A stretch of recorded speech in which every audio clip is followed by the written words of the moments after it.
Halloween has changed forever. Last Friday night, my 18-year-old son strode out of his bedroom and scared me half to death. Why in the world are you dressed like that? I demanded to know, pointing to the fact that he was covered from head to toe in some kind of otherworldly black costume, including the full head mask, which only allowed me to see his eyes. In addition, he had a gigantic sword strapped to his side.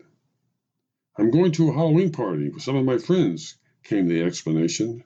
You have heard of Halloween, haven't you, Dad? Yes, but just what are you supposed to be? I'm a ninja. I see. Well, then I guess my next question is, what is a ninja? You've never heard of ninjas? I've heard of Ninja Turtles, but you certainly don't look like a turtle. Well, explained my son.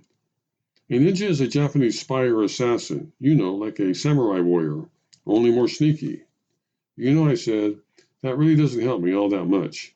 Look, Dad, I really don't have the time to bring you into the 21st century tonight. I'm already late for the party. Who else is going to this party? All my friends. Is your best friend going? Sure. And what is he going as? I think he said he was going to be the Terminator. You do know who the Terminator is, right? Arnold Schwarzenegger. Close enough.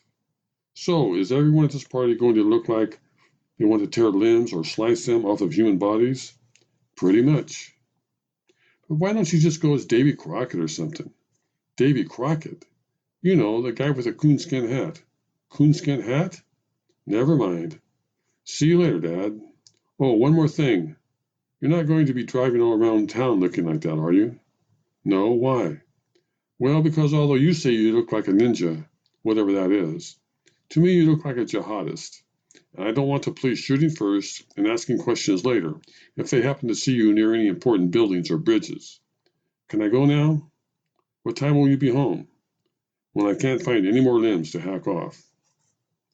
Anyway, after my son had left for his party, I couldn't help but think how much Halloween has changed over the years. Instead of the emphasis being placed on sweet little kids running through friendly neighborhoods trick-or-treating, now it seems like most of the fun is being had by costumed teenagers and adults at private parties. But way back when I was young, the blocks in my neighborhood were full of young ghosts and goblins, and my parents always bought at least 250 pieces of candy, and that was a conservative estimate. Plus, unlike today, it was considered almost un-American for adults to turn off their lights and pretend that they weren't home. So my entire neighborhood was always lit up, and almost every house had wonderful Halloween decorations of one sort or another on display. And also, unlike today, we didn't just go to a few houses where we knew the people and could count on getting safe and properly packaged treats. No, without a worry in my head, I would fly from door to door as fast as my little legs would carry me, until my gigantic pillowcase was so full of candy and other assorted goodies that I could hardly drag it another inch. So I said to my son, when he finally arrived home from the party, how did things go?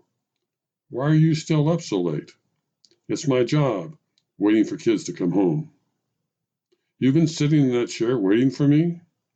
Well, no, I was actually having myself a good think.